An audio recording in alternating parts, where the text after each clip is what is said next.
Diane, can you hear us? Can we hear you? Yes, I can hear you and you. Okay, hopefully we can hear got you. me. Just checking. Okay.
Carl, we're going to move 7-3. You got it? Okay, thank you.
Good evening. Welcome to the March 8th Valley View School Board meeting. I would ask that you mute your cell phones and rise and join us in the Pledge of Allegiance, led by Member Baduras.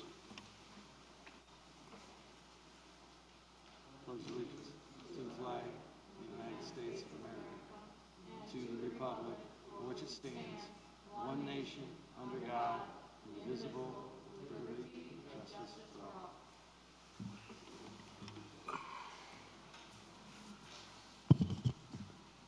Board affirmation statement. Secretary Sikora, please. Our mission is to empower all learners to be college, career, and life ready, and to develop, grow, and achieve as productive citizens. Superintendent Kinder, the agenda. Yes, sir. We would like to seek your approval on the agenda as presented with one revision. We would like to move Section 7, Student and Staff Recognition, as the very next item on the agenda up to item number 5, and that includes 7.1, 7.2, and 7.3, moving to number 5 section on the agenda. Is there a motion to approve as amended? Motion? Second. Motion and seconded. All those in favor say aye. All those opposed, same sign. Ayes have it. All right, let's go to Bolingbrook High School National Merit Finalist. Come on down.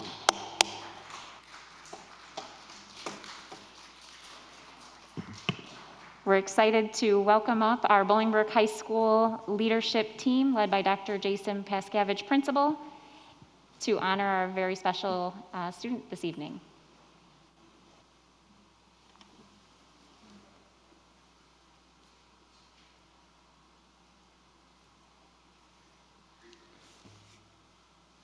Catch my breath here.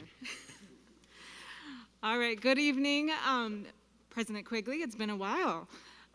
Members of the board, members of senior leadership, Superintendent Kender, and members of the community. I am Teresa Polson, the proud principal of Jane Addams Middle School, and it is an honor to be here this evening.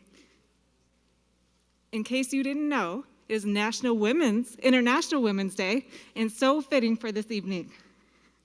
I'm really out of breath from crutching down here. Good evening. Annabeth, who stands right here, is a kind, caring, smart, and driven member of the Valley View School District community. We stand before you and tell you this, but her actions over the years here in Valley View show evidence. Her journey started at Jamie McGee Elementary and then to the Challenge Program in Sauk Elementary. Annabeth then became a Mustang, maybe the most important one, right? Sorry, BHS. For her 3 years in middle school. During her middle school career, she accumulated, listen, 35 A's during her academic career. 4 of those which were earned at Bolingbrook High School when she was a middle school student. Annabeth started attending Bolingbrook High School during her 8th grade, where she attended honors geometry and honors biology. Sorry. As an 8th grader, she earned, listen very carefully, a perfect score on PARC, which is the Partnership for Assessment of Readiness for College and Careers, specifically in English Language Arts. Being involved and pushing herself to this top did not stop in middle school. Check this out. In 2018, Annabeth began working with the Oregon National Laboratory at the Exemplary Student Research Program. This program has allowed Annabeth to explore and enhance her scientific abilities. She conducts research with leading scientists. Her work includes preparing samples, materials for experiments, operating the software to conduct the experiments, and analyzing and interpreting the data. Do you want a job? She even led the group discussion to prepare the presentation of the experiment at the Oregon Research Expedition. Annabeth also has a passion for volunteering. This year, she started as a youth leader for her church youth group and began volunteering at Bolingbrook Christian Health Center. At the health center, she has shadowed doctors and nurses, screened patients for COVID symptoms, helped them with administration work, and answered phones, scheduled appointments, and pulled charts and labs.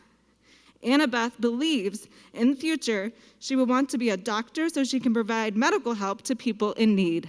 And now Dr. Paskevich, the principal of Bolingbrook High School, will highlight her academic career there.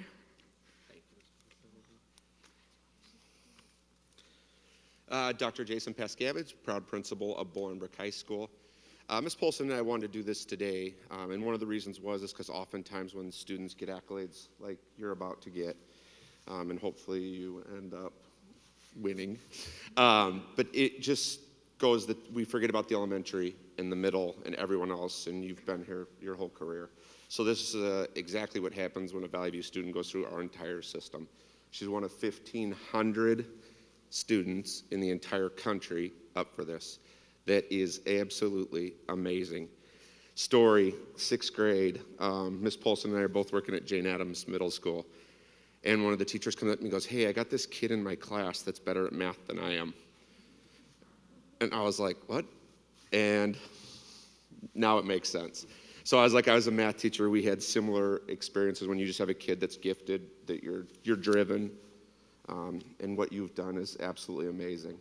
I'm going to go through her AP classes that she's taken, some of the scores she's gotten, but I'm going to stop on line 2 because it is pages and pages of 5s on AP exams, and the effort that she's put in and the time is appreciated. She is number 1 in our senior class, and her cumulative GPA is 4.839. I don't want to skip the 929. And she is currently number 1. She has taken numerous exams, one of which she studied for herself, didn't have the course, and got a 5. That shows the kind of student that we have here. AP Human Geo, AP Chinese Lang, Culture, AP Psych, AP Physics. The list literally goes on and on. This year she's scheduled to take 5 or 6 exams this year. She will take AP Bio, AP English, AP Micro, Spanish, Culture, the list goes on. Outside of academics, Annabeth is an activity. She is in a number of activities in our community. She has been an active member of our band, playing in the highest level since her freshman year. Additionally, she's a member of Model UN, Mathletes, Peer Mentors, Exemplary Student Research Program, World Language Honor Society, and National Honor Society. Annabeth is also an accomplished piano player. She practices almost an hour every single day. Although she has many accomplishments and accolades today, I'm here to applaud her for being a National Merit Scholarship finalist. There were approximately 1.5 million high school students nationwide that entered the 2021 National Merit Program. She is one of 15,000 finalists competing for 7,600 National Merit Scholarships, valued at nearly $30 million. So once again, if we could put our hands together for Miss Annabeth Young. Mr. Merrick's going to give you your, and we got Jane Addams and Bolingbrook color balloons. And if you could just kind of walk by the board at Mr. Blaney, a little different, virtual handshakes. And then we'll get a picture over here. 15. All right. That's wonderful. Thank you so much. Mom and Dad, thank you, because we know this doesn't happen in a vacuum. And good luck. She could be my doctor. Plus, I need all the help I can get, so. Let's see, is they're doing a picture over there. Hey, Jim, why don't you get her parents in the picture, too?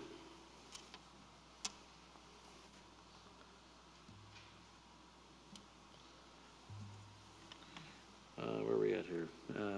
State chess qualifiers. Illinois High School Athletic Association, or High School Association. Thank you, President Quigley. Good evening again. Still Dr. Paskevich, still proud principal of Bolingbrook High School. Colleagues, community, Board of Education, senior leadership, President Quigley, Superintendent Kinder, Shelley. Before we recognize our chess team, I would like to give a public thank you to our Superintendent, Ms. Kinder, and her entire team. I am sure the board has had input along the way, but as the principal of one of the largest high schools in the state, I want to say how much I have appreciated your tact, your care for our students, and our teachers during this pandemic. Nothing was rushed and everything was intentional. I know my staff felt supported the entire way. So on behalf of Bolingbrook High School, thank you for supporting us.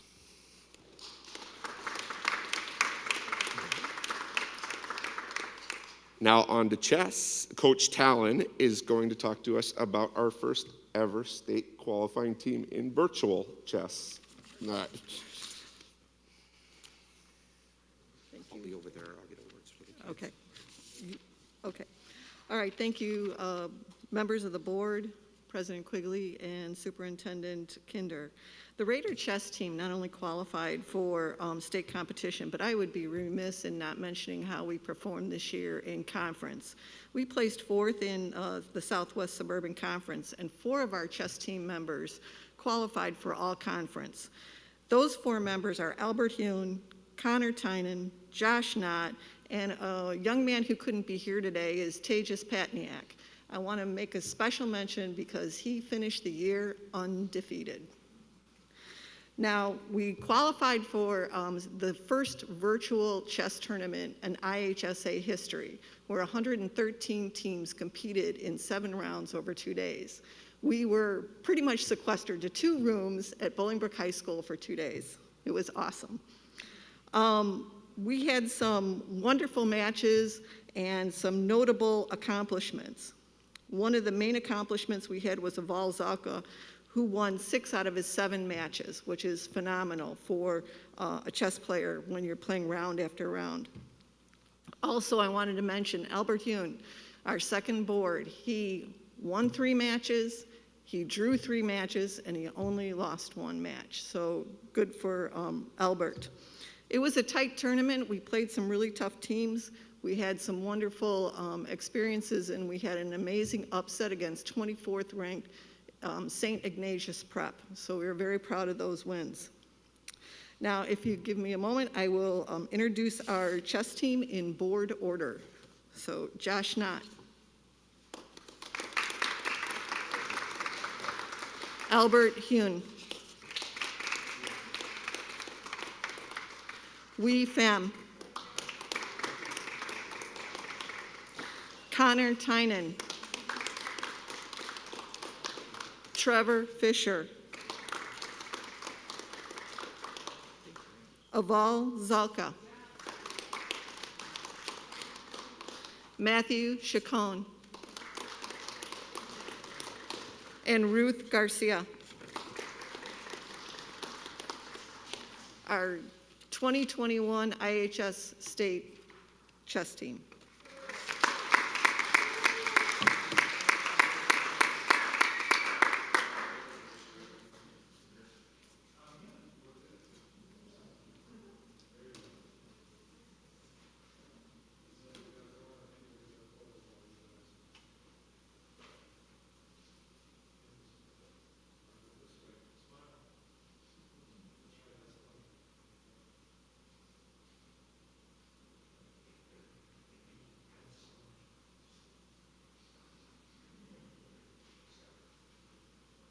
Good job, Coach. Thank you, guys and ladies. Moving down the agenda, we are now at Spotlight Video, Miss Elizabeth McGrath, Brooks Middle School social worker. Carl, fire when ready. Thank you. I'll just do a quick introduction on that. Thank you, Dr. Paskevich and team and Coach Talon and students. It's so awesome to have you back in person, recognizing you and honoring you for your accomplishments.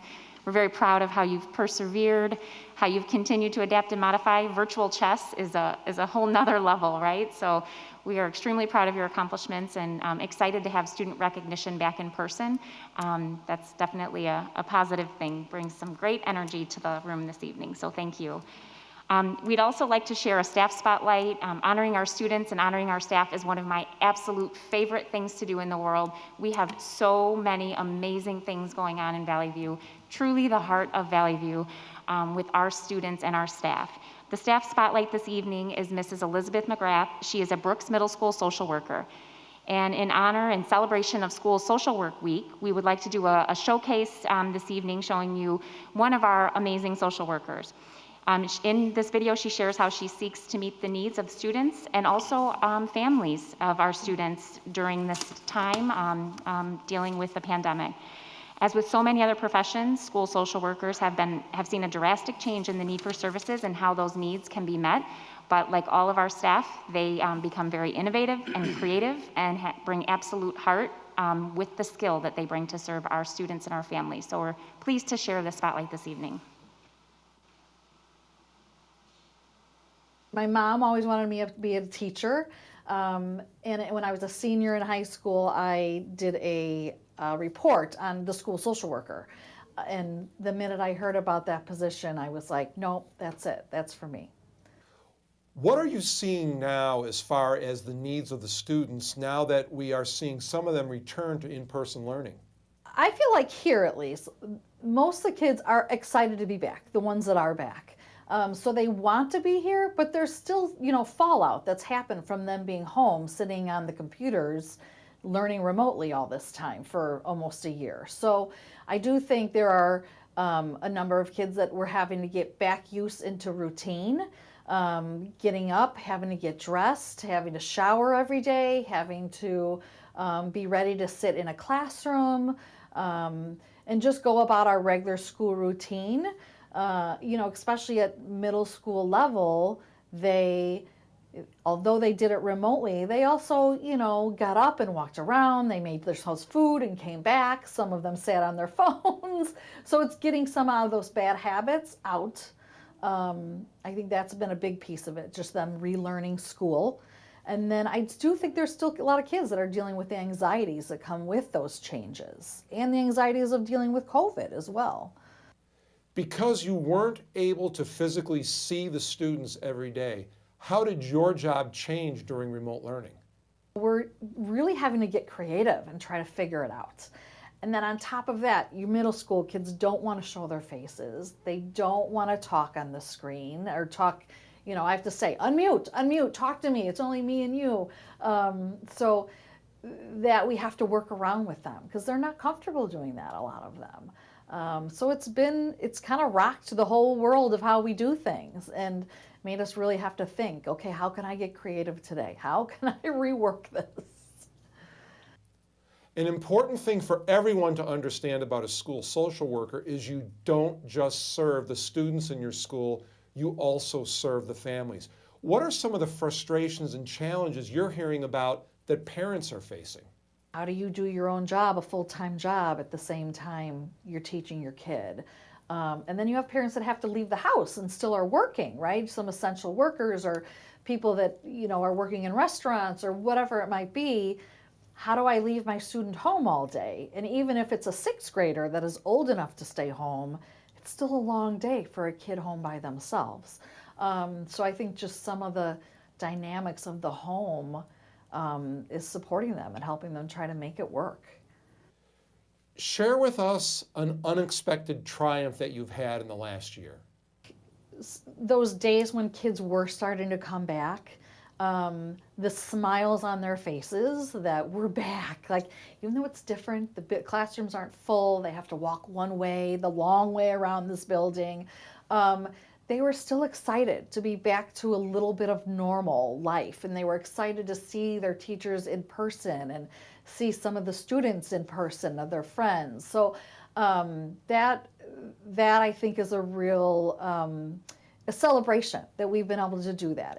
And now some of the kids that I've only seen on the computer, I can now go and we can walk the hallways and we can talk things through, or I can meet with them a little bit more face to face. So it's just happy to be able to see those faces again, and it just makes you feel good that things are starting to get back to where we want them to be.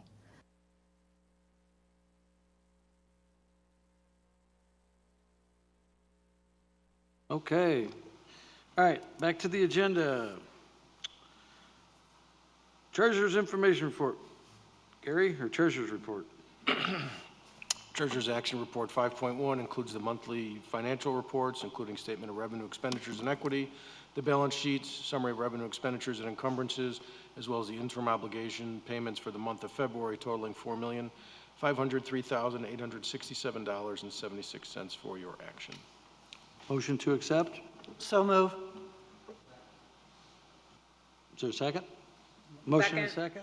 We have a motion and a second. Is there any discussion? Roll call vote, please. Member Badouris? Yes. Member Campbell? Yes. Member Gilbo? Yes.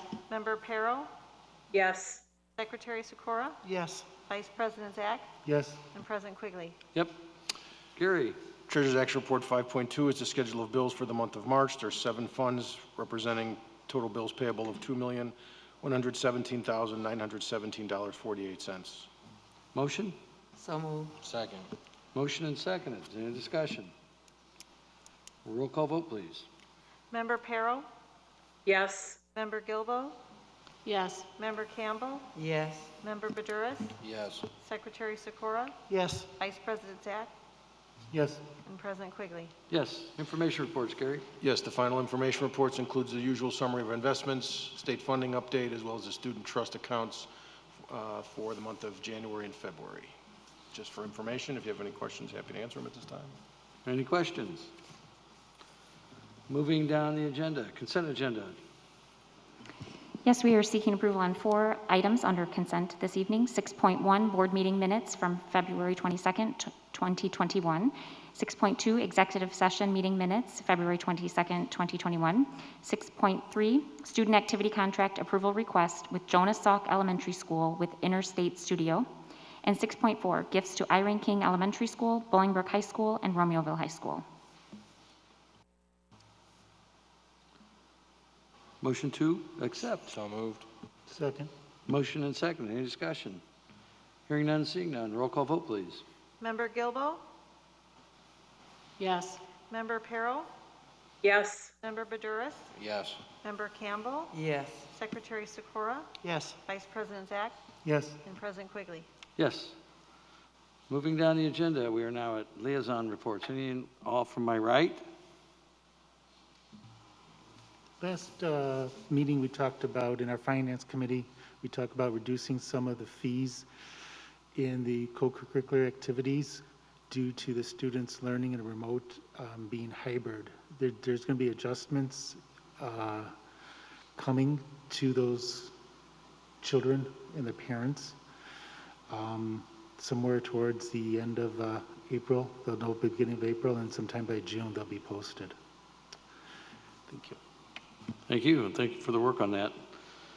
Moving down the agenda, I have a Excuse report. me, Diane has a report. Oh, Diane? Yep. On March 4th, Member Sikora and I attended the academic committee meeting, and the following items were on the agenda. Number 1, with the Spanish Reading and Writing Balanced Literacy Program, which is the Spanish counterpart to Fontes and Pinel, which we heard about a few meetings ago. Not only does this program align with Spanish literacy standards and Common Core state standards, but it allows the bilingual and monolingual teachers to now collaborate, and it supports remote instruction as well as in-person instruction. There has been much support for the piloting teachers, and thus far has been a highly successful tool for our younger learners. Second thing on the agenda was a committee has been formed to assess data from the challenge classes in grades 2 through 5, and the meetings for that will be beginning soon. The third one was ESL. They talked about ESL. The next thing on the agenda was summer school. There will be additional programming to help re-engage students who have fallen behind because of the remote learning, with a stipend summer admin role to support and coordinate the increased need for these students. Detailed information will be presented in tonight's information item 14.5. The next thing on the agenda, it was a long meeting. Staffing, or not long, but a lot to cover. Staffing for the 21-22 school year regarding the continuous improvement curriculum coaches was brought up.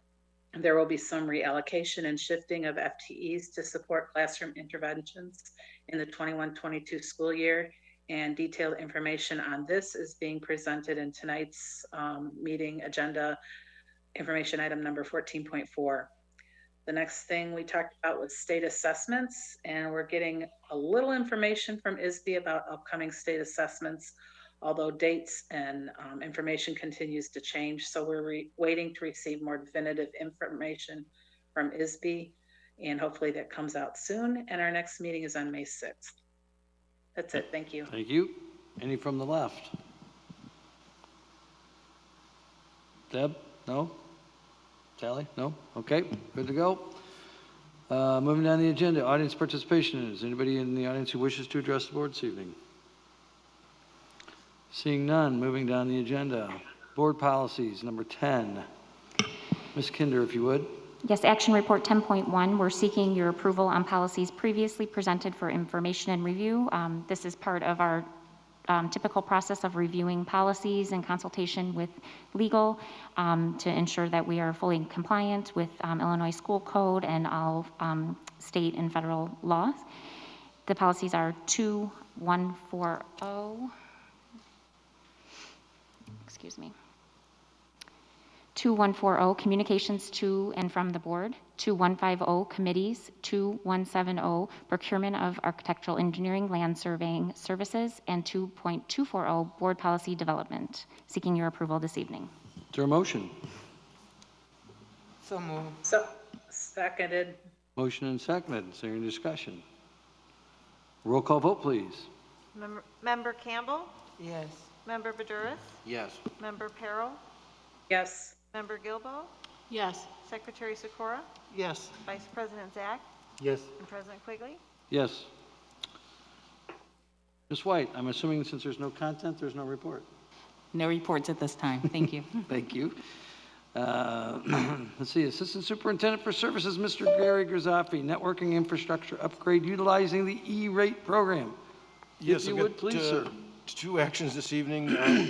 We presented this at the last meeting on February 22nd, and so bringing it back for action this evening.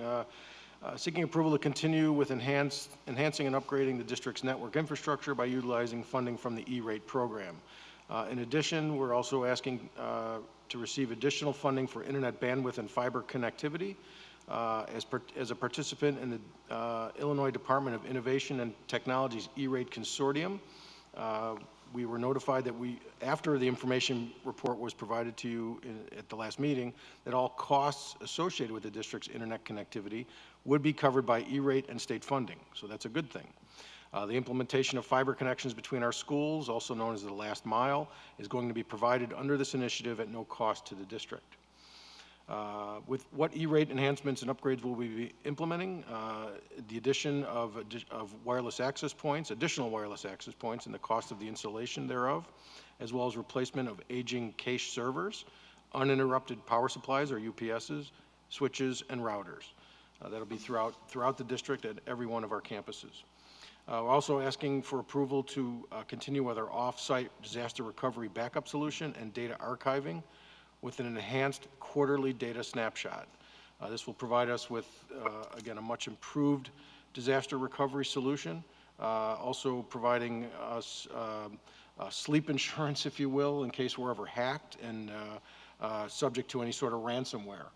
That's something that hopefully never comes to bear, but it is something that we keep an eye on, and if you read the papers or read media, there's oftentimes we're hearing of government agencies being subject to ransomware attacks at an alarming rate. In addition, to the state-funded fiber connections, will also be responsible for the full cost of the maintenance and service contracts for our current wide area network radio connections. This is what provides internet between our schools and connectivity. So what we're proposing here is a redundant solution. We'll have the fiber as our primary connection, and the radios that we currently have will be providing our backup solution. And so if one leg goes down, we will have the ability to continue to operate with the radio connections as our backup. In the matrix in the exhibit there, you'll see all the costs associated with the various items, along with the district share and what's being provided as a discount under the E-rate program. The goal of all of this is to be complete by fall of 2021, depending on support provided by the state. So at this time, we are recommending an approval and increase in internet bandwidth, connectivity between buildings, replacing aging hardware, and ensure off-site backup, data archiving, and school connectivity, utilizing the E-rate approved procurement process and state funding. The total cost of the initiatives, $1,259,588, of which the district's responsibility would be $559,839. These costs will be covered by the technology department's lease. The remaining $699,749 will be provided in the form of discounts from the E-rate program and the State of Illinois Department of Innovation and Technology's E-rate consortium. Thank you, Gary. Yes. Astrid, do you have anything to add? She's shaking her head no. Okay, thank you. No, Mr. Grizzaffi always explains it so well. Thank you very much, President Quigley. You bet. Do we have a motion? Second. Motion and seconded. Is there any discussion? Yeah, I have a question. Once this is updated, how often is it going to need to be updated in the future? The servers that we have are aging out. Those are probably 8 years old, the backup servers that we currently have. The radio hardware that's currently our connectivity now are 10 years old. Those radios, the towers were put in 10 years ago with the original radios. The radios themselves were replaced under E-rate in 2 phases, I think 3 and 4 years ago. So those should be good for another 6-7 years. At that time, the technology could change and we might seek a different backup solution. The fiber should really serve us long-term, well into the future. Thank you. Thank you. All right, we have a motion and second. If there's no further questions, hearing none, seeing none, a roll call vote would be in order. Member Badouris? Yes. Member Campbell? Yes. Member Gilbo?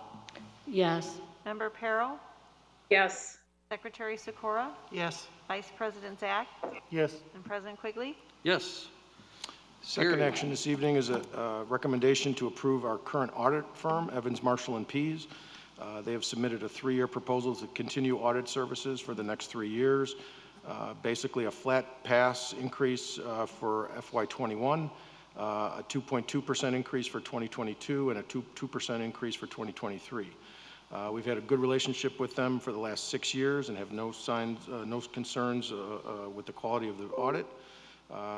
We reviewed this, both Director of Finance, Joanne Borg, and myself reviewed this with the Finance Committee back in February 8th. They had proposed the lowest fees by a wide margin 6 years ago when we put this out for proposal. And so we would like to continue with them for at least another 3-year period, after which the district could consider soliciting additional new proposals. So that is the recommendation, is to renew the contract with Evans, Marshall & Pease as presented. Motion? So moved. We have a motion. We have a second. You get it? Gary? JT and Member Campbell, yes. Go ahead. All right. Any questions, comments? Yeah, I thought last time when we talked about the auditing, I know Steve had asked a question he had made a comment that we had them for a long time. And would the next time around we get more quotes, and it's probably a good thing to switch up. I remember that was the comment last time. So are you saying now it's going to be another 3 years before that happens? Yeah, we went back and looked at the proposals that we solicited back in 2015.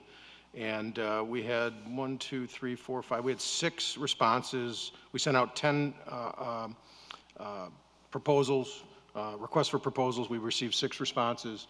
And at that time, back in 2015, they were the lowest by over $10,000. They submitted a proposal for $20,500. The next lowest was $30,000. And not to say that we wouldn't receive some more competitive bids, but their proposal from $20,500 in 2015 will increase to $24,925 in FY23. So in 9 years, the increase has been pretty nominal.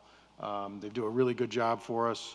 It takes a lot to switch auditors. It's not like you just decide you're going to go with a new auditor. There's a lot of to onboard an auditor. They've got to become familiar with the myriad of bond issues that we have and what's happening with the refundings and the refinancings. And so, I'm not saying that there's not a benefit to having a new set of eyes on your books occasionally. But at this time, with everything going on, we just feel like, especially with the new software coming on, we would prefer to stay with these auditors at least for another 3-year period. Any other questions? Roll call vote would be in order. Thank you. Member Campbell? Yes. Member Gilbo? Yes. Member Perro? Yes. Member Badouris? Yes. Secretary Sikora? Yes. Vice President Zach? Yes. And President Quigley? Yes. Moving down the agenda, Ms. Nash. Thank you. Action report. Thank you, sir. Action Report 13.1 is our consolidated action report for certified and classified personnel this evening.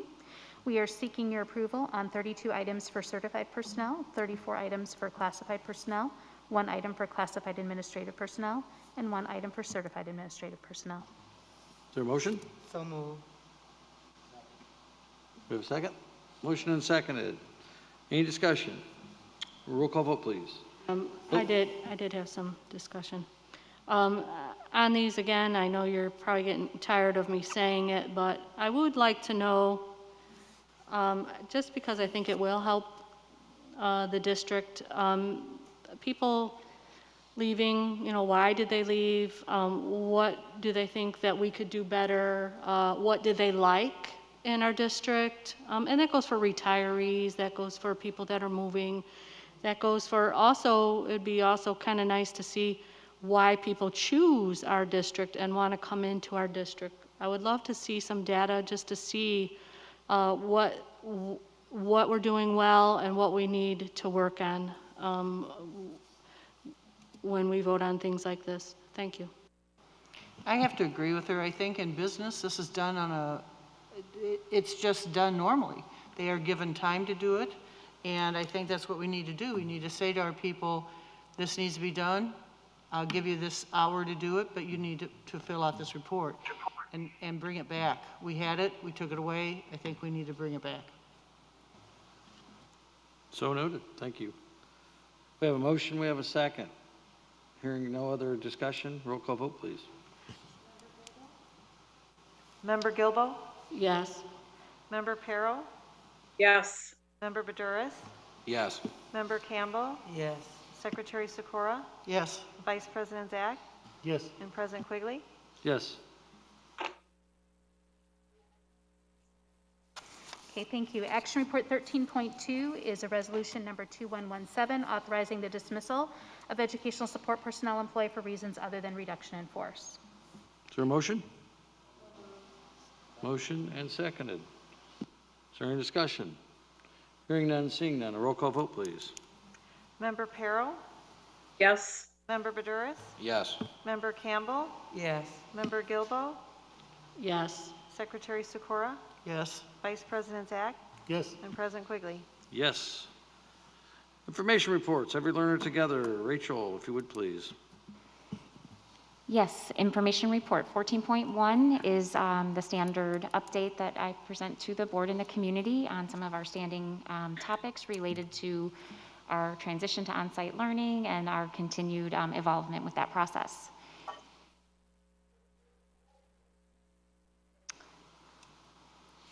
All right, I'll just get some little help there. Thank you. We have standing topics on the update today. Quick touch on the health metrics, remote planning days that are upcoming, some health and safety reminders, and also communication. So like I continue to mention, we're celebrating every small success from National Read Across America Day to every other thing, small and big, that we are able to accomplish both in the virtual world and in person. And like everything that you saw with our students tonight, yes, it is there are many modifications, but we are making it happen. And we're very proud of our students and our staff and our families for continuing to adapt. As you know, on-site learning is going very well. Our students and staff have adapted very well. We are continuing to evolve. I did share in last week's message on Thursday that as a standard course of action, the family selection of hybrid or remote will remain in place for fourth quarter, but that we are considering family requests and teacher recommendations, both for an increase in person or if it best serves the student's needs to come from remote to on-site learning. We are continuing to consider many things when we are considering best meeting student needs and at the same time keeping health and safety at the forefront. Considering our current enrollment numbers in the learning model, how large our class sizes are, and how well we can maintain distancing in our classes, as well as in larger areas, lunchrooms, cafeterias, gyms, and the like. We're also considering health metrics, both internal and in the community, as well as the health and safety parameters that continue to remain in place per the current Illinois Department of Public Health guidelines. We do anticipate there are going to be some continued evolution with the school guidelines that are issued for schools. We have not received anything as of recent, but we continue to hear that there is going to be some modifications made as the CDC continues to evolve and change their guidance. The Department of Public Health in Illinois also then considers what this means for schools. So we are currently adapting. The most recent piece that we heard was the update in the capacity limits for outdoor gatherings. So that's a positive sign as we're considering our spring sports and activities, and then also looking forward to graduation, promotion, and other things that may be taking place in the summer. And that gives us a larger ability to have 20% of an outdoor capacity, of course dependent on the phase that our region is in. We are also currently planning for different scenarios for the fall. For fall of 21, we will complete our staffing and allocation process, and then we will obtain family input as to their choice or selection. We do not have guidance from the Illinois State Board of Education yet, or the Illinois Department of Public Health in terms that would guide us for what to plan for the fall, but we are planning for many different scenarios, full well knowing that many of the current guidelines will remain in place. We want to give families as accurate, as much clarity as possible about what to expect for the fall when they would make a learning selection for their child. We know it's very difficult to think, many months ahead, but we want to ensure that we are fully staffed and can offer as much on-site learning as possible, and we can have our students in a safe and healthy environment and have our staff in a safe and healthy environment as well. So as we complete that process, receive additional guidance, we will be communicating with families with the goal of having our students on site as much as possible and in a regular fashion. And we will continue to communicate as that develops. The region, county, and local zip code metrics that we continue to watch, we continue to remain in phase 4 in terms of our test positivity as a region, which includes Will and Kankakee counties. Test positivity is continuing a downward trend, but we, of course, are watching that at the most local level with our zip code positivity as well. We still currently remain under a minimum threshold, so we still are in a good place. That makes managing the mitigation inside the district much more attainable, and we are able to ensure that when we do have positive cases, we are able to contact trace, we are able to isolate, quarantine, to ensure that we have the lowest risk possible for any in-school transmission. And our staff has been doing a tremendous job with that, with implementing the protocols and also working in partnership with the families. And it is truly all about partnership. So we appreciate that and are very optimistic about continuing on this positive trend. But we are also cautious in that optimism, and that we stay in tune with what is happening and what the health experts say from the greatest level at the federal level all the way down. And we know that there's going to be many more changes and evolutions as we hear of different variants, as we hear of potential surges or spikes in cases. And so it's really the message that I continue to hear at every level, including in collaboration with the Will County Health Department, is it's not time to let our guard down. It's time to continue to double down on all of the strategies that we're implementing to ensure we keep our schools safe and open, and we can continue to build upon our successes. I have shared with the community, and I just wanted to share again this evening that we will have a remote planning day this Friday, March 12th.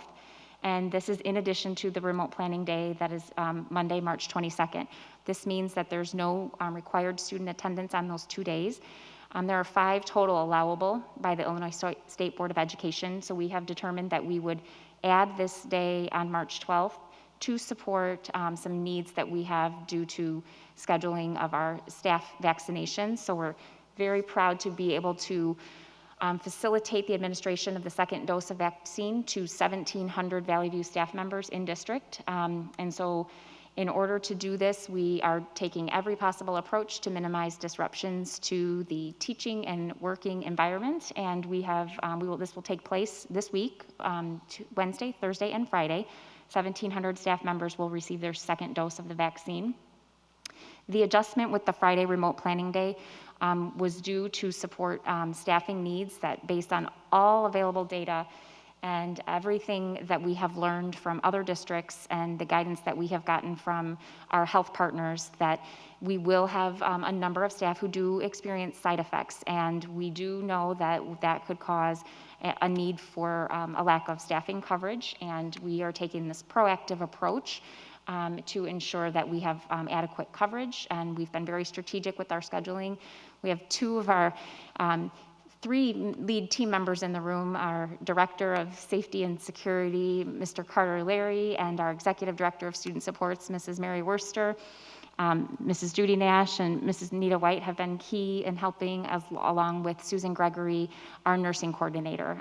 It's a nonstop job, but we're working very hard in partnership with Will County Health Department and our other partners to make this happen.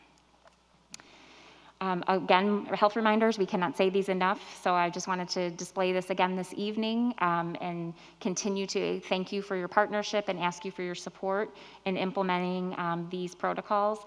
Our kids are doing a great job when they are with us in school. Our staff is doing a great job as well, and it's those continued habits outside our schools and in the community, along with increased vaccination percentages, that are going to help us to continue to grow and grow even more. Additional reminders about slowing the spread in the community,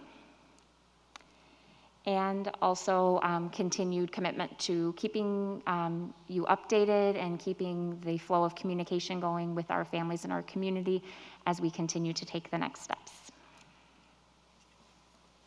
So that's it for this evening. Happy to answer any questions you may have. Anybody have any questions? Yeah, I do. We talked about staffing needs and a concern for staffing needs. And in the report, it talks about availability of guest teachers. What is the availability that we have right now of guest teachers? I'll ask Judy to support that, but I do want to mention that we scheduled very intentionally so that those staff who do not need a guest teacher will be the first vaccinated on Wednesday, and then we'll have more staff on Thursday and Friday who would require a sub in the event that they were absent, and then I'll let Dr. Nash speak to that. So currently we have about 300 guest teachers in our system, and they have listed themselves as active. But when we talk about active, that doesn't necessarily mean that they are picking up jobs on a regular basis or available.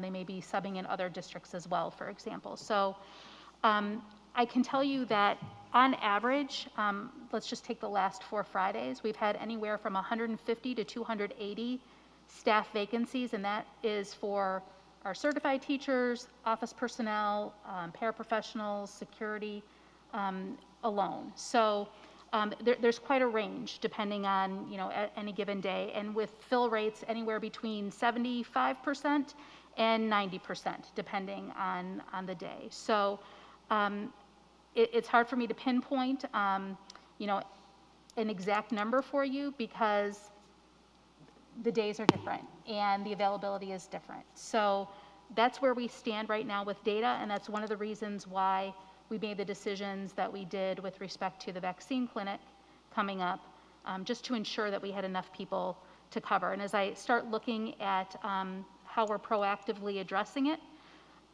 we do have teach vacancies already created, and a good number of the jobs have been picked up already, so we're anticipating that we will be well covered on the 2 days where we would need potential sub coverage, both to cover educators as they come in for the vaccine and those who need to be absent because of illness or whatever. So.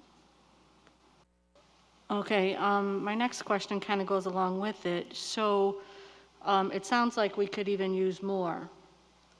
So what are the requirements if there are people in the community that need jobs? What are the requirements for them to become guest teachers? So there are currently 2 different sub-teacher licenses that are available.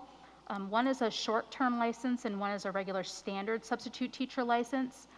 The short-term license, I believe, requires 60 hours of college credit, whereas the long-term or the typical Pell requires a bachelor's degree.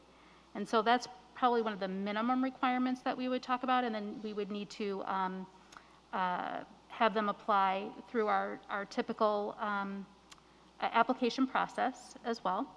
And then we do put all of our guest teachers through training in district over classroom management practices, instructional strategy practices, technology.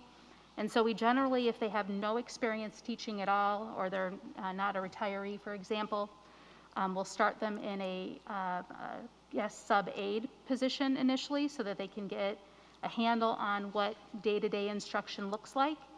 And then once they have gone through that training, or if they have that long-term Pell that I was just speaking of, they can take a full classroom role.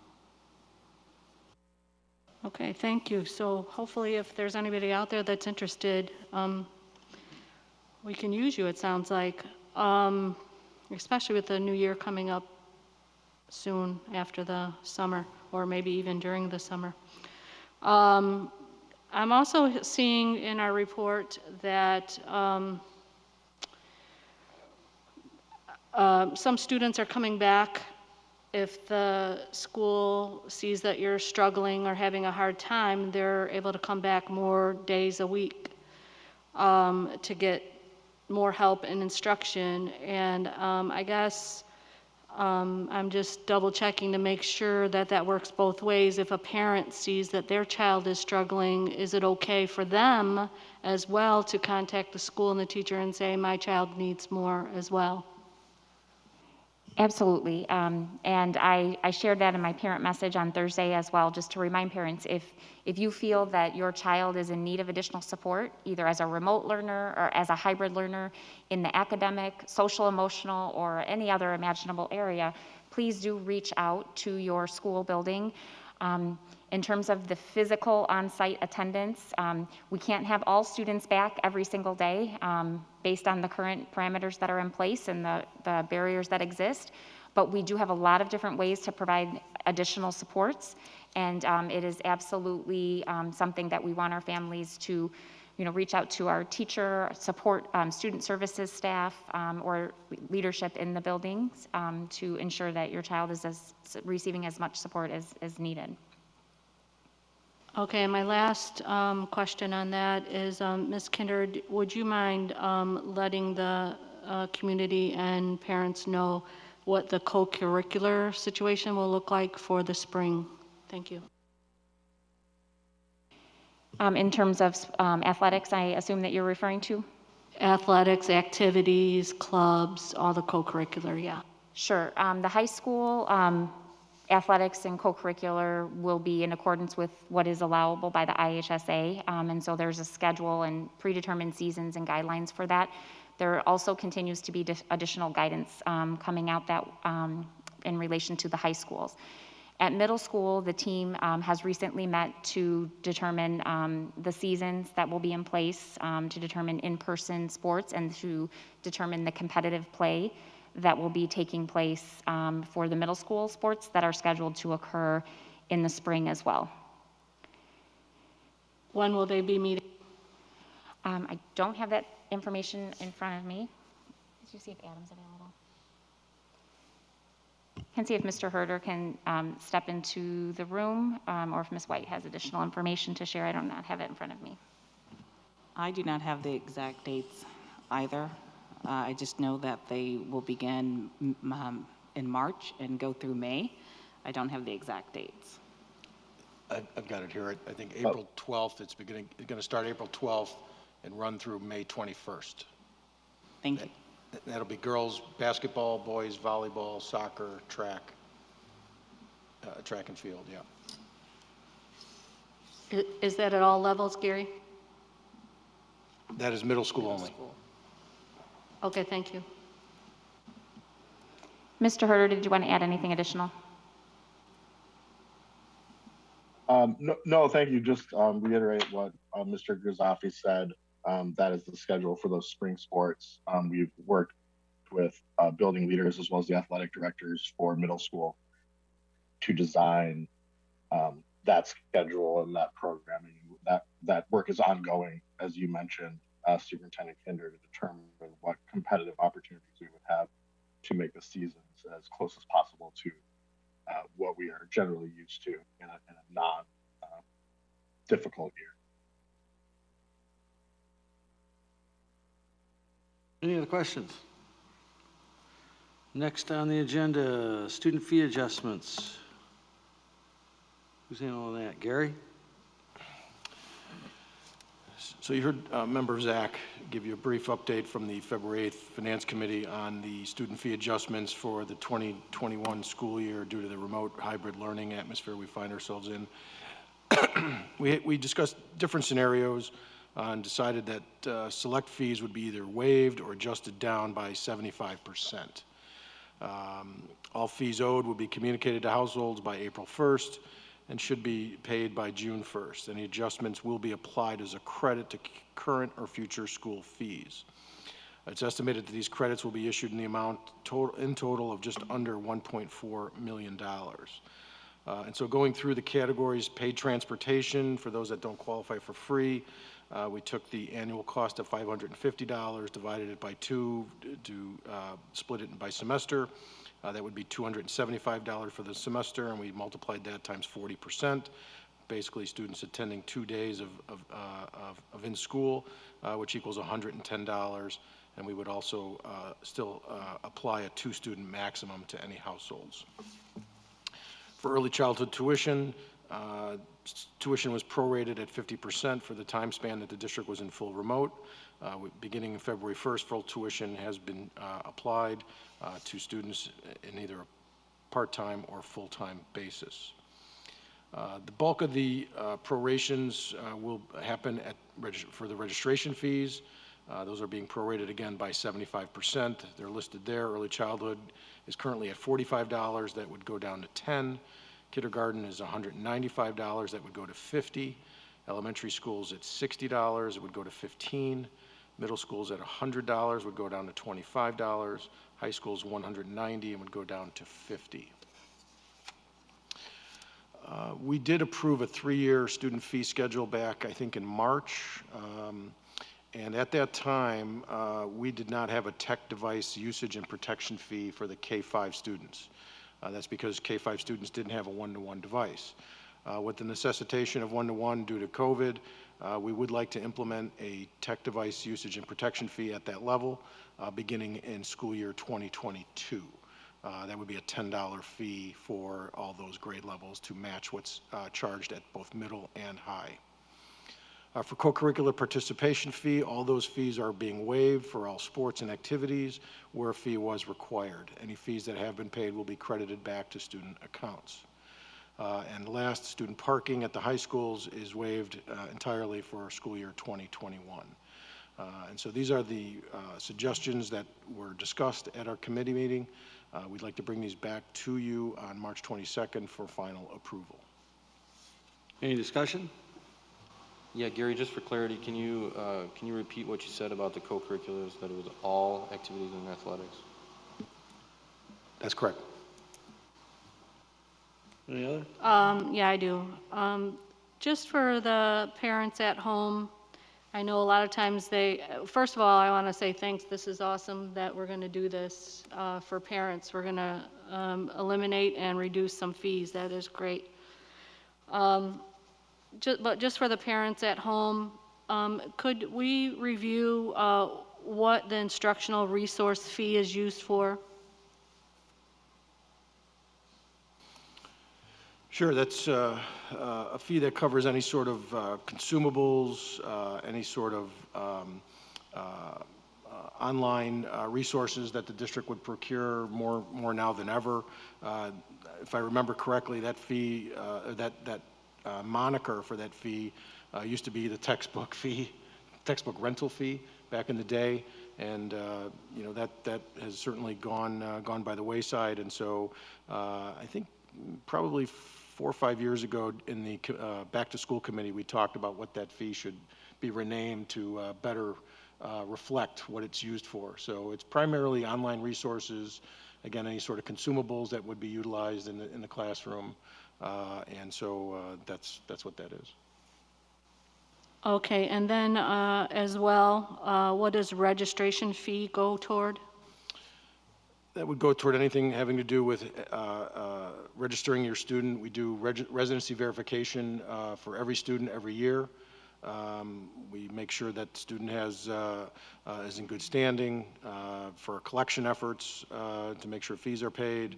When we used to have back to school, there's a lot of effort goes into putting that on, and any sort of postage related to registration. Again, anything surrounding the registration of a student to the district annually. Okay, and then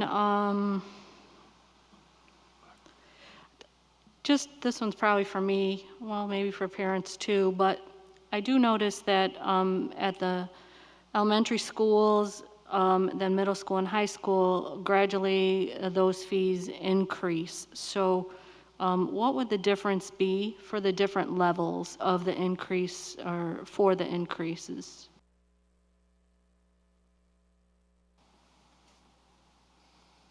I just want to make sure I understand your question. For the registration fees, like a elementary school student would pay less than a middle school student, would pay less than a high school student. So for registration fees, what would the difference be for the different levels, and what would that entail? Well, the differences certainly are illustrated on the student fee schedule. I'm guessing, you know, that a lot of this is a carryover from years ago when the fees were differentiated by grade level. I would have to say that the resources needed for elementary would be less potentially in terms of those online resources than they would at the middle school, than they would at the high school. Yeah, I was kind of talking about the registration ones. Just the registration fee alone? Yeah. Yeah. Isn't it, there's a greater amount of materials delivered at the high school level than there is at the grade school and junior high level. Is that not correct? At least I think that's been my experience. Yeah, I think there's just a lot of more moving pieces to registration at those respective levels.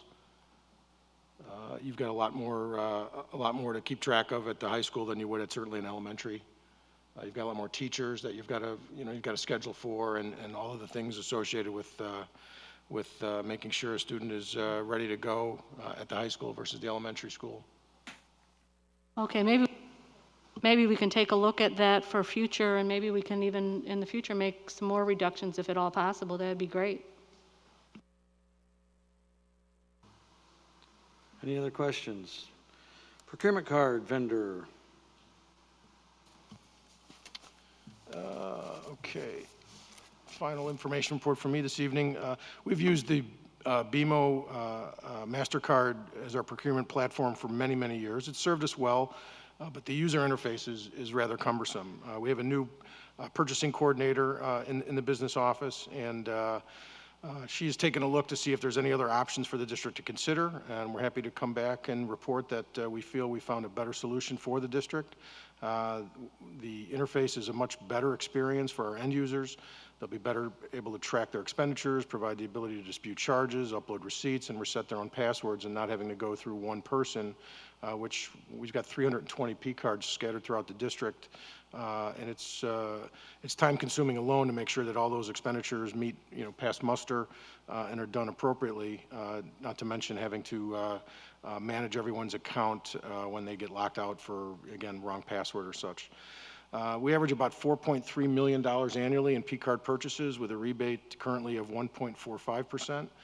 This new program will offer us an enhanced rebate of 1.63, which is about $7,900 more in an annual rebate.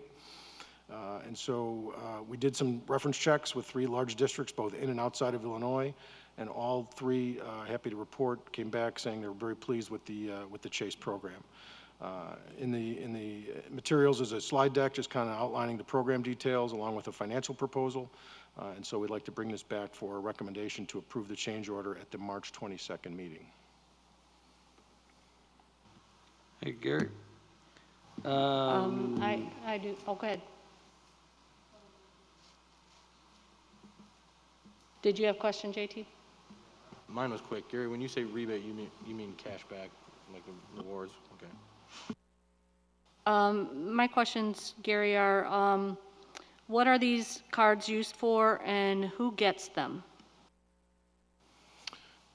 Cards are issued primarily to admin and below, if you will. They use it in place of issuing purchase orders for small purchases or large purchases, as the case might be.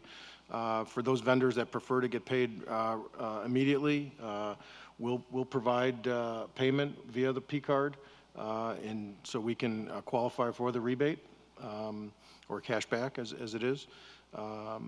And so it's just very convenient for folks when we were able to travel for conferences and such. People were able to pay for their expenses with the P card rather than having to put it on their own personal card and have to wait for reimbursement. And so that's it in a nutshell. And then I have two more questions. 300 of them do we give out? Roughly 320. Yep. And then my other question is, it says that there's an executive card. Do we give those out? And if we do, who gets those? No, we do not have an executive card. It's just a standard P card. Everyone has the same card. Member Gilbo, just to add to that, staff who frequently make purchases, whether it be of ordering materials or an executive secretary who is frequently completing, making orders and making payments online, those would be individuals that would be authorized. There's lists of authorized users, and there's authorized accounts or budgets that they are responsible for, and there's a set process in place where they document and account for all of those receipts for the purchases as well as the receipt of the actual material. And just like a credit card statement is issued when an individual uses one personally, we have a statement of those expenses, and so there's a process for reconciling that. And so 300 across the entire district sounds like a lot, but it's a small amount, and that covers, like Gary said, administration, executive secretarial staff, other individuals who may be purchasing supplies for a department or a specific area that they may be a designated user. Thank you. Can I also add, we have a lot of safeguards in place. There's no cash back on any of these cards. Like sometimes when you go to a Jewel or a Meijer, they'll say, do you want cash back? That's not allowed. They're not allowed to purchase fuel unless they get prior authorization. They can't put gas in their car or anything like that. So there's a lot of safeguards built into our P card program. All right, thank you, Gary. Where are we at? I have one last question, Gary, and I didn't see that on here. Oh no, never mind. I see.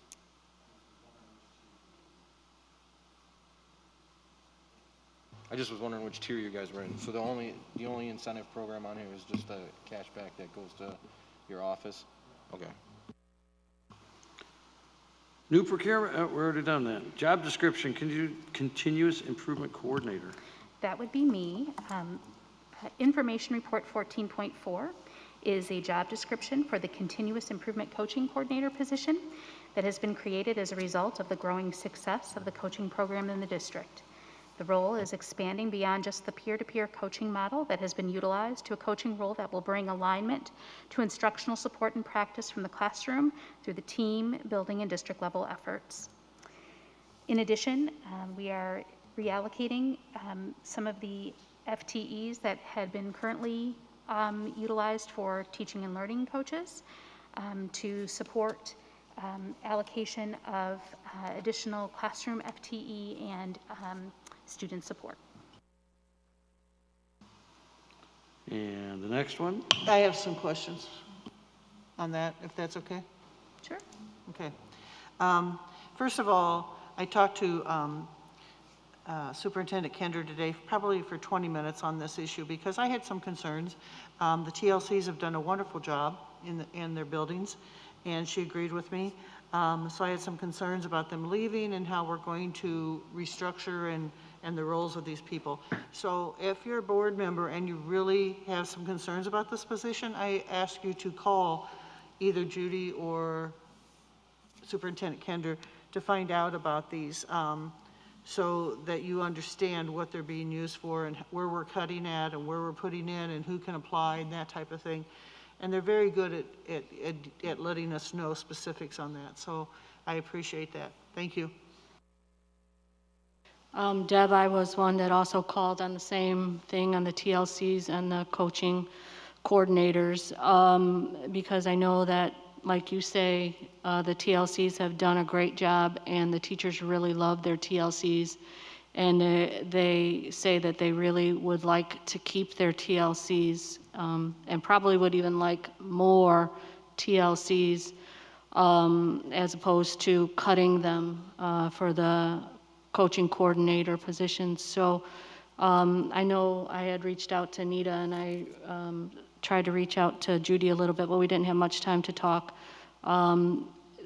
Would you mind just, you were going to tell us the difference between the two and why those, or how those decisions were made? Sure, I can start and talk a little bit about the difference.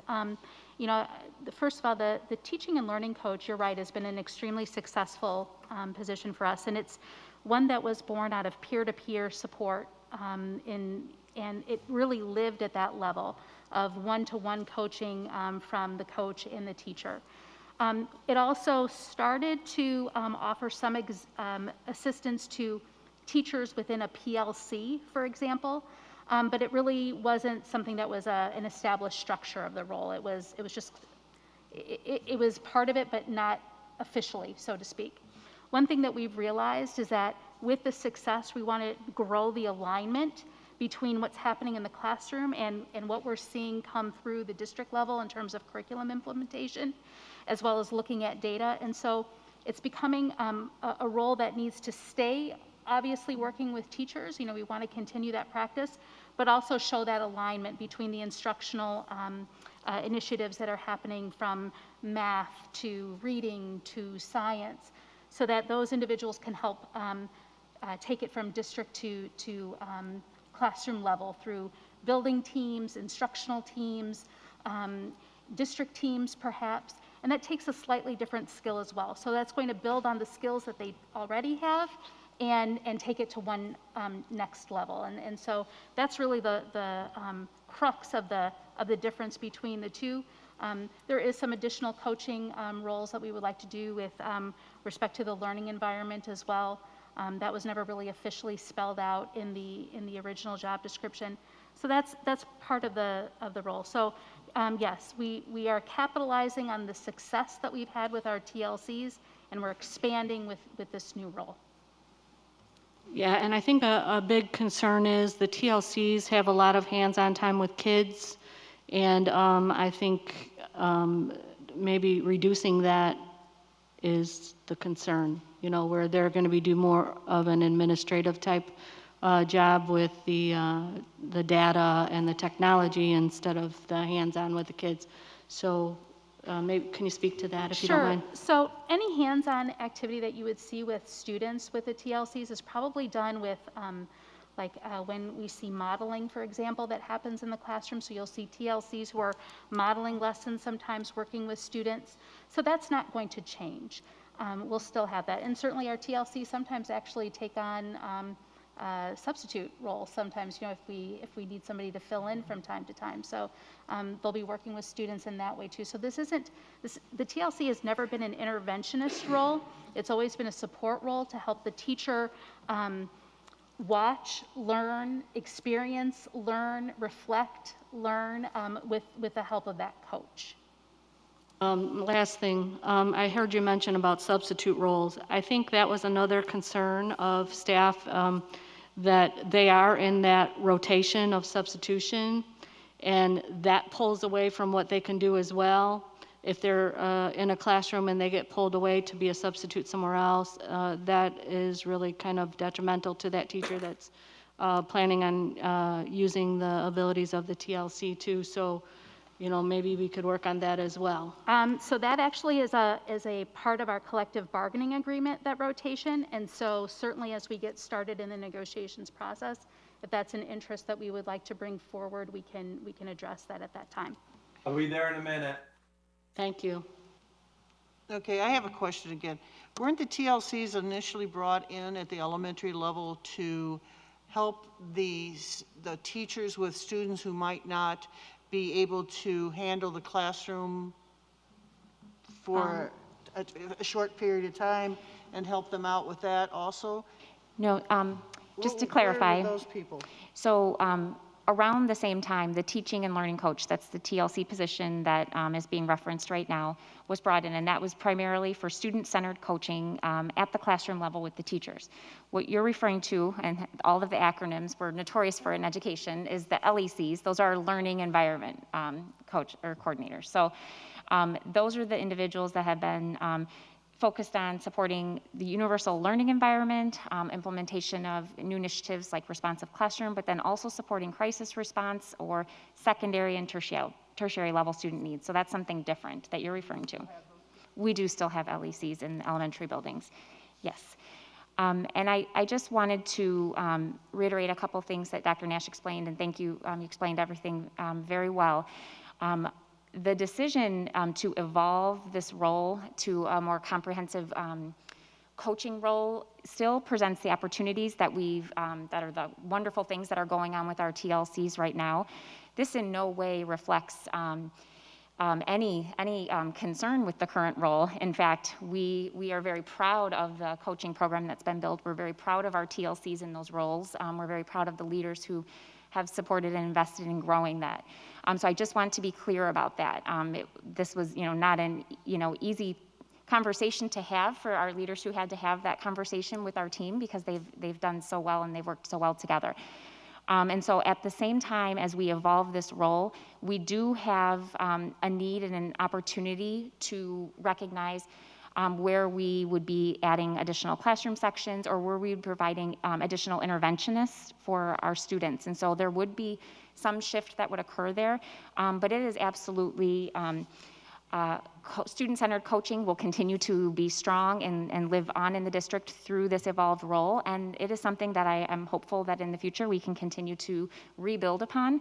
But at assessing current needs at this time, we can accomplish the evolvement of the role and the shift in some of the FTE full-time equivalencies to support needs comprehensively. But we're very proud of the TLC role and coaching program that has been grown so far. Thank you. I'm going to just make one more comment. I know I've said it a lot of times throughout the time that I've been here, but I really, really like to stress an emphasis on having as many workers that we have work directly with the kids and try to reduce the amount of people that don't work directly with the kids in the classroom if at all possible. Try to get them, as many as we can, in the classroom with the kids hands-on, as opposed to people that are doing other jobs that are not directly with the kids.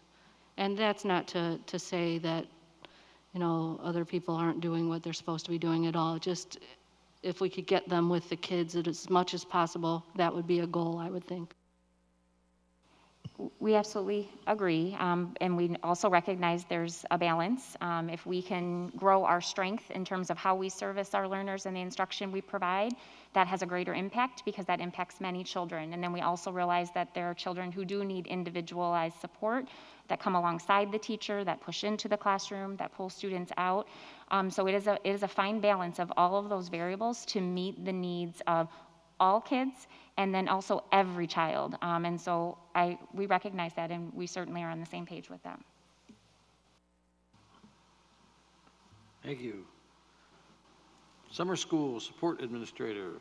Ms. Nash. That is me as well. Information 14.5 is a job description for the Summer Support Administrator.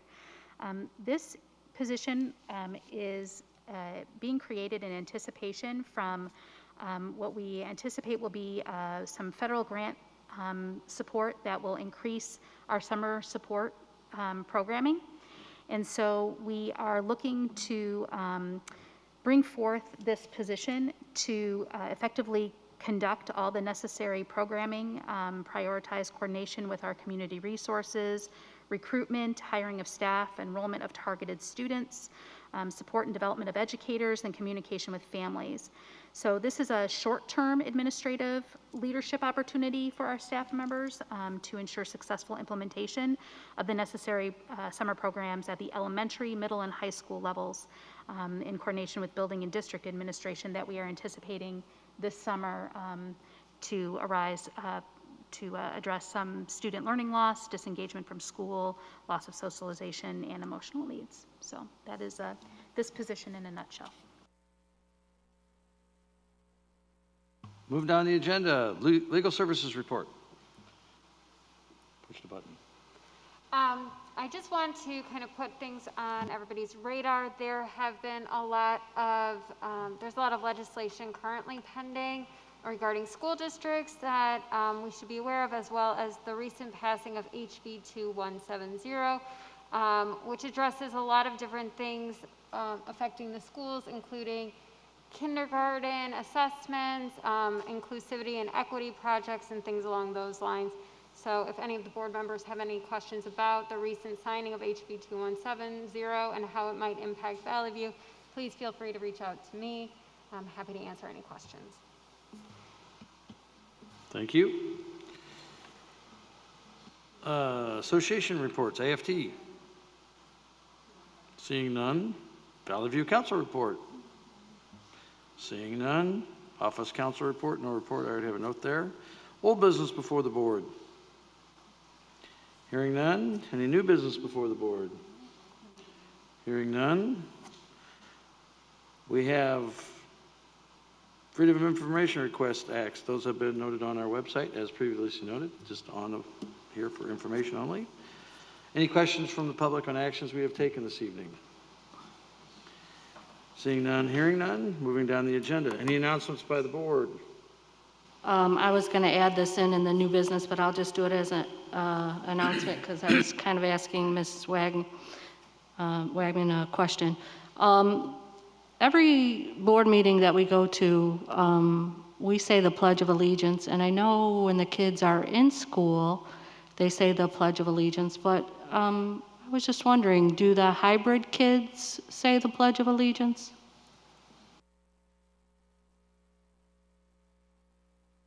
So we still have a morning routine, and so it's definitely a part of that morning routine. So in an elementary building, you may see the morning announcements, Pledge of Allegiance, and morning meeting, for example. So I can't say with 100% consistency that is occurring for remote learners at home, but I do know when I see the morning opening routines that our students are involved in them. Good. Well, I know we used to do it first period. I was just wondering, I just thought of that. Do they do that while they're hybrid first period? It'd be kind of nice if they did, I think. Yeah. I'm not sure. Yeah. I know the morning routine is present. I can't say with 100% consistency that every child at home is saying the Pledge of Allegiance, but I know the morning routines are still present. Thank you.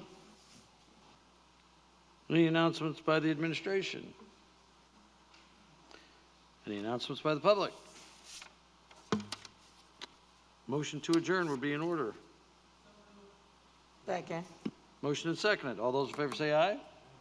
Opposed, same sign. We stand adjourned. Have a great evening. Be safe out there. Enjoy the warm weather. It's finally here.